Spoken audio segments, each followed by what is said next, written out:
Galactic Standard Date. Year 11356. Day 87. Sol Standard Date 3 of the 30th, 3267. Tama had no need for sleep. He was a veteran of war. He had fought for a week straight many times. There was no need to get high-strung over something that may not even be a threat. As he left the High Council building to get into his ship, he thought on what was necessary. Now he needed to gather members of an ambassadorship. He decided he needed to call in a member of the Zeni, who were proficient in making friendly ties, as well as a Kitanjo. Those creatures were far more silent than they had any right to be, perfect for ensuring successful negotiations. He needed one more, however. He needed one who could possibly engage one of these Terrans in melee combat effectively, in case the negotiations go bad. He pondered on the best candidate when it hit him: a Sithis.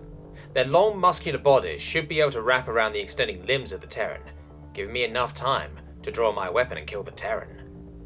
Tama linked into his comlink and called his first choice for the Zeni. The ambassador to his own people, Alania, should suffice as a bridge to the next. Not like he had time to be picky. His comlink rang a few times before a surly voice answered the other line. "What's up, Tama? Haven't heard from you in a couple of days, so I was getting worried," she said with a tinge of sadness. Tama entered his waiting ship and answered. "I need you. Effective immediately, you are to prepare to leave with me aboard my ship. I will send you coordinates shortly," he said, even in tone as ever. Alania yipped in surprise and started wagging her tail and shuffling. She thought to herself, "Oh my gosh, I can't believe the Tama wants to go adventuring with me," she said as she squealed excitedly. Tama cleared his throat. "This isn't an adventure, sadly. It's a mission of utmost importance, and you are the most suitable person that came to mind, and I'm in quite the rush," he said. Alania choked on her squeal as soon as Tama responded to her inner voice, almost as though she hadn't actually just thought that in her head and had said it out loud. Her tail stopped dead, her happy shuffle froze solid, and she managed to flush red through her soft white fur as she responded in the quietest voice she could manage. "Okay. I'll be ready ASAP. Sorry," she said as she hung up. "Oh fuck, I really just messed up with the Tama. Oh no. I need to figure out how to present myself well." She let out a gasp so sharp it could cut diamond. "I've got to even ask him what this mission is. How do I prepare? Fuck," she said in a completely even tone for sure, definitely not frazzled. Tama just cocked his head and thought to himself, why is she sorry?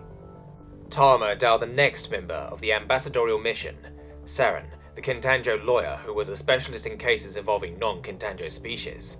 His comlink rang once before Saren answered with a, "To what do I owe the pleasure of being contacted by a well-known war hero and the current High Counselor for the entire Armana species?" he said.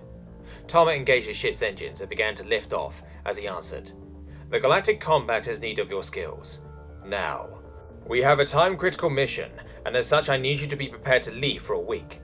And I need you to be ready within 11 hours, he said as he slapped his throttle to maximum and angled to leave orbit of the Gaia world that was home to the Galactic Combat's High Council.